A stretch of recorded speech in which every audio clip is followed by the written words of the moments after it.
Right, today I'm going to do a little review of the German model 1874 ammo pouch. This being an original, this being a reproduction. Now, this ammo pouch replaced the 1850 Prussian German ammo pouch that was used during the Franco-Prussian War with the Dreise needle gun. And after that war, the Germans came out with the very first Mauser, model 1871 single load. This being the ammunition here, black powder, 11 millimeter, 11.15 by 60 rimmed, and they were using this style here, 2 per soldier, and this is how many it would hold. Okay, it had these finials here, these studs, and it was sewn in the front in this manner, so it would open up away from the soldier, and then it would close back up, I guess, enough so that things wouldn't fall out.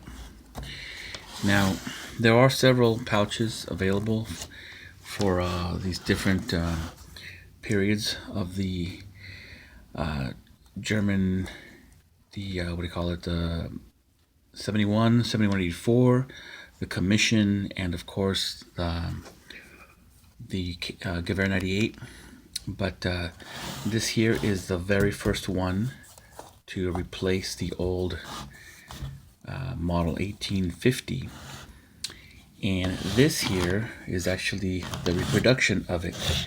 Now, the thing is, this was being sold by IMA, and right now they're out of these. I stumbled onto this one on eBay. I don't know, I forgot what the guy had it advertised as, but I got it for like $21 maybe, and it's actually really nicely made. Looks to me like it's pretty darn accurate. Okay, and it's very nice thick leather. However, let's talk about the one little negative thing about it. I'm trying to get the ammunition in there, and it's really difficult. Look at the thickness of these slots here. Okay, look at the thickness of the leather here. All right, what you can do, for those of you who know a little bit about leather, is you wet these, even if you have to fill this up with water. Yeah, I know.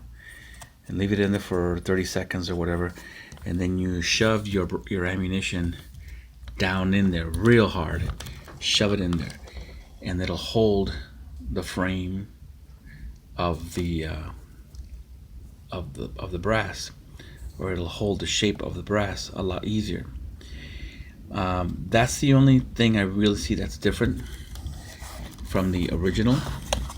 You can see how much way thinner these are, much thinner, and therefore the ammunition just like easily comes right out. Just super very easily comes out, while these here, you kind of have to yank them out or stuff them in.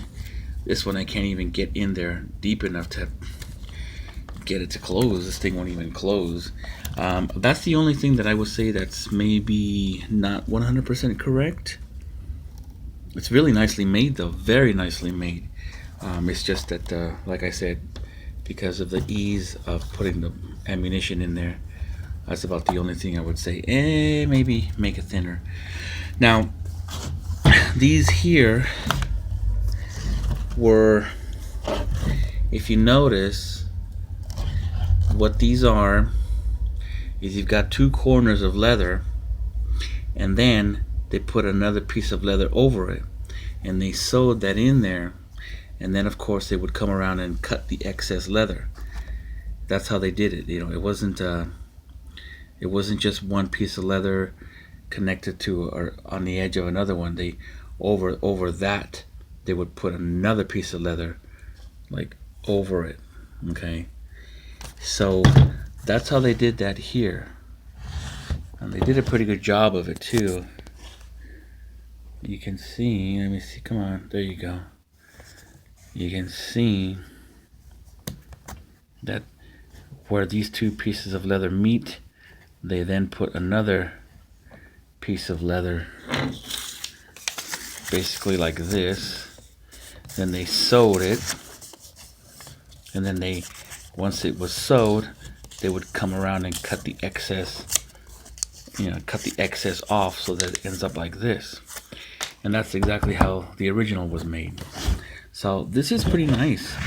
If you guys collect these, or if you reenactors for this time period, I don't believe that they used these in World War One. I haven't read anything about these being used in World War One, or even in China during the Boxer Rebellion. There are others that they were used during that time period, but this is the model 1874 for the German 71 Mauser and the reproduction. So good job.